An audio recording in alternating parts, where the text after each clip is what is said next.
How's it going, guys? Welcome back to the channel. Today we've got another review. Today we're going to be reviewing this 2022 Volvo XC90 T6 Momentum.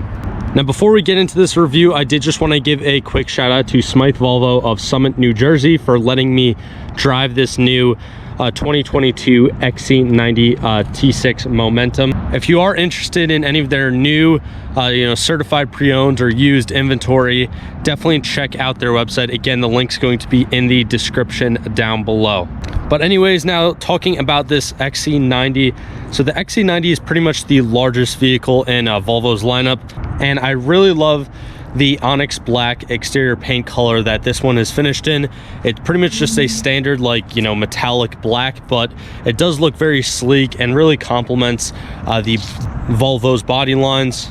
And also, this onyx black color is actually one of 7 different exterior paint color options for this new model year for the XC90s. Now, even though this XC90 is pretty much the largest vehicle that Volvo currently sells, and it's the only SUV that has that third row of seating, its curb weight is actually only 4,495 pounds, which is pretty much just 5 pounds under 4,500. And honestly, it's really not that much when compared to the XC60s, which are, I guess, the smaller out of the two. And the XC60s are only 4,300 pounds. So only like a 200-pound difference. And also, if you haven't gone and checked out my review on a 2022 XC60 R design, and definitely go check that out. I'll leave that on top of the video, or linked on top of the video right now.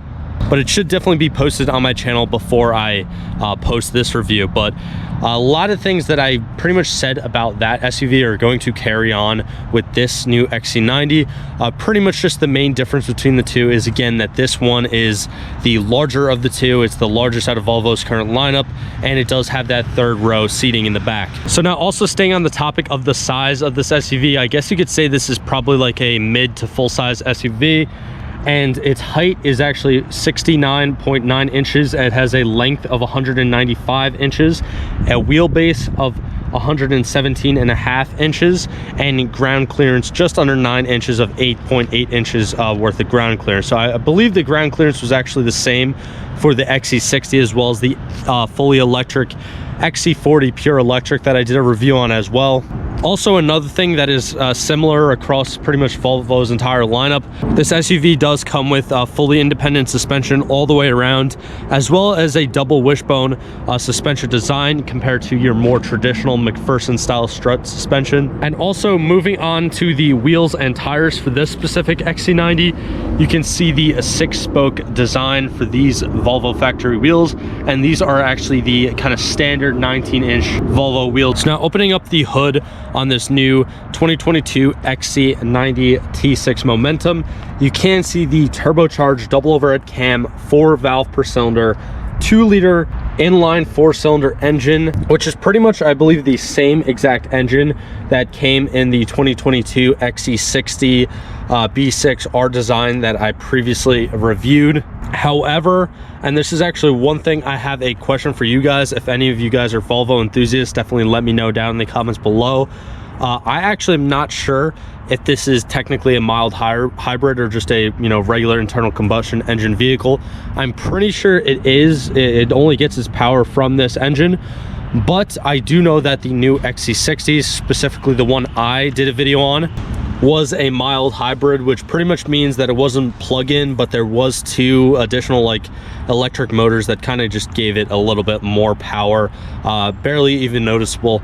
So I don't know if this one is actually the exact same as that one, or just doesn't have those electric motors, but I do know that this is pretty much the same exact engine that comes in the new XC60s as well. Also, we are seeing pretty much the exact same power numbers coming from this new XC90 as well, with this 2022 XC90 T6 Momentum pretty much just pushing out a peak 316 horsepower at 5,700 RPMs and 295 foot-pounds of torque at 2,200 RPM. So very, very similar to the XC60 B6 R design that I previously reviewed. Again, pretty much the same exact platform. Really nothing else to say besides the fact that this thing does get a pretty decent gas mileage. Honestly, I thought it would be a little bit better. It does get 19 miles per gallon during city driving and 27 miles per gallon during highway driving, for a combined average of 22 miles per gallon, which is pretty great. But in today's day and age, you know, people are pushing like high 20s, even like in the 30s with these inline 4-cylinder turbo engines. So probably not the best when compared to its competitors, but still really, really good gas mileage. And it does have a range of 357 city miles and 507 highway miles. All right, so now moving on to the interior. This interior is going to be a little bit different than the previously reviewed XC60 that I did. And honestly, I almost like this one a little bit better. It's not as luxurious. It's not like an R design like the XC60 that I did review, but you do definitely get a lot more room in these XC90s. If I kind of turn around, you can see the third row seating back there.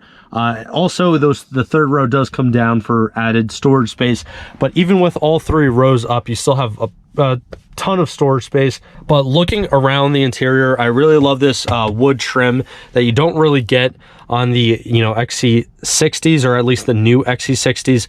I also do like the center touchscreen display. This XC90 actually has the older system. Previously the fully electric XC40, as well as the R design XC60 that I reviewed, do have the new Google system that is found in, you know, most of the new Volvos. But these XCs and XC90s actually still have the old system. And to be completely honest with you guys, I do prefer the old system just because I like Apple CarPlay a lot better than the Google system that they have. But if you do plug your phone in, you do get the, you know, Apple CarPlay, so you can use navigation and media through your phone, but you also have Volvo's specific navigation system. And then for entertainment, you do get the choice of, you know, AM, FM radio like normal, Sirius XM, you know, Bluetooth. You can connect your phone through that. Or again, you do have the Apple CarPlay, where you basically just charge it in and it charges your phone, plays music, and you can, you know, navigate through your Apple system as well. But obviously, that one down draw to that is, you know, only iPhone users can really see the benefits from that system. And this kind of play system right down below is pretty much where the Apple CarPlay would work. But you do have a bunch of different options in here: driver performance, travel link, a bunch of different stuff like that. You can actually access your drive modes up here. That was something that was relocated in the older years. I know it was like there was actually a slider down here. But if you go to the drive modes, you have eco, comfort, dynamic, and then off-road. I know in order to you know, change to off-road, you have to be pretty much at a stop or at really slow speeds. You can also turn traction control off. You can turn the auto start stop off, lane keeping aid, which honestly I like to keep off. But you also have, again, wireless phone charger, roadside information, a bunch of stuff like that. So now actually turning this XC90 on, very quiet on the startup.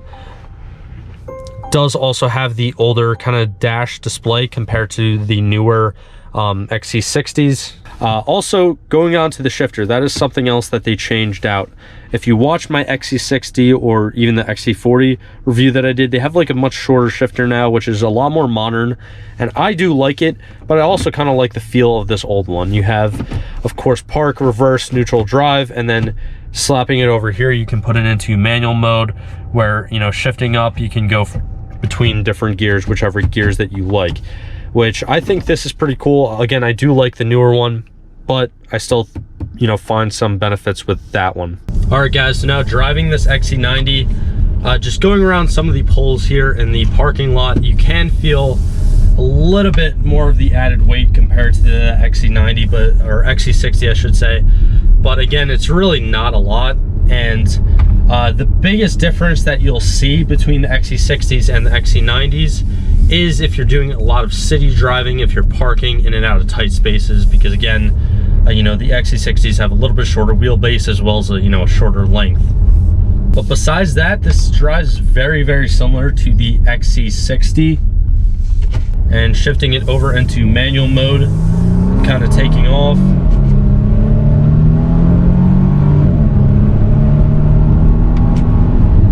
Yeah, it definitely accelerates pretty quick for a larger SUV. Again, probably not, you know, the fastest one out there by any means, but it still is probably a lot of fun to drive, because again, you can take corners with this thing. The combination, I previously said this in so many of my reviews, the combination of all-wheel drive, independent suspension all the way around, and a double wishbone suspension, I feel like you just can't go wrong with that. I mean, obviously, I feel like, you know, rear-wheel drive or maybe even a front-wheel drive vehicle might be a little bit more exciting because you have some of that kind of unknown in there. But if you're looking for like a daily, you know, proven, good in all types of weather kind of vehicle, all-wheel drive with like an independent suspension is just probably like your most comfortable setup. And again, the double wishbone suspension compared to like a McPherson style strut, the double wishbone is definitely going to handle corners a much better, you know, than your kind of traditional style. Also, this new XC90 does come with both a heated steering wheel as well as heated seats. And on top of that, if it's, you know, during the summer, they also come with, you know, air-conditioned seats as well, which is another really cool feature of these cars. And I know I keep saying, or I keep referring to them as cars, but honestly, like these new Volvo SUVs, like I get it, I know they're SUVs, but they really do feel like cars while driving. Like they're very nimble. They can fit in tight places, even though they're not really super small. And overall, they are actually pretty fun to drive. Again, they're definitely not the fastest by any means, but still, it's definitely a blast seeing how, you know, these new Volvos really react on the road, because they're just overall just really fun. And on top of that, this new XC90 and pretty much all of, you know, Volvo's lineup has a 5-star safety rating. So if you have a newer driver or if you want to get something safe just for yourself, Volvo is definitely like the way to go. Just other manufacturers off the top of my head, probably Subaru is like on the same level when it comes to safety. But personally, I feel like both Subaru and Volvo have always been on like the forefront of safety technology and different safety features that are found, you know, in cars that we drive today. And also, when you have this XC90 in comfort mode and you're kind of just cruising along, it's very quiet in here. A lot of the cars just basically whatever the car is not really focused on when it comes to safety, it's focused on when it comes to comfort. And I truly didn't understand how, you know, luxurious these Volvos were, or just Volvo is as a brand, until I actually, you know, drove one. And they have just so many different features that honestly, you know, most people wouldn't really think of. I mean, just the driver's seat alone, there's so many different adjustments when it comes to lumbar support, the side support even, and as well as like the headrest and stuff. A lot of these features really are only found in like more of your high-end brands. But Volvo is definitely up there. I mean, if you're looking for something a little bit more affordable that has the same build quality and safety, Volvo is definitely the way to go. And also, again, I love the fact that if you want to get on these SUVs, like, you can still have a ton of fun in them. I also really like the exhaust note as well. I mean, this thing doesn't sound like a turbo inline 4-cylinder. It sounds almost like, you know, some of your like inline 5s or inline 6s found in some of these Volvos. Like, the exhaust note is really good on this XC90.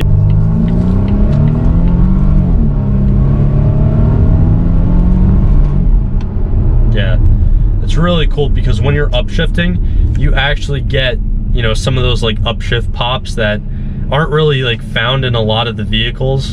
And also, when you pop it into manual mode, or if you have it in dynamic mode and you're just, I guess, driving it like an automatic, depending upon where you're at, you can hear like the turbo, the wastegates, and you can hear like the turbo spooling up. So it's really cool that you can actually hear those things when you want to, but when you're cruising, it's just super comfortable and quiet in here. But anyways, that's pretty much just gonna wrap it up for today's video. If you haven't already, definitely be sure to subscribe down below. It helps me out a lot as a smaller YouTuber. And also, again, definitely be sure to check out Smythe Volvo of Summit, New Jersey, in case you're, you know, interested in any of their new, used, or certified pre-owned vehicles. But like always, thank you guys for all the support, and I'll see you guys in the next one.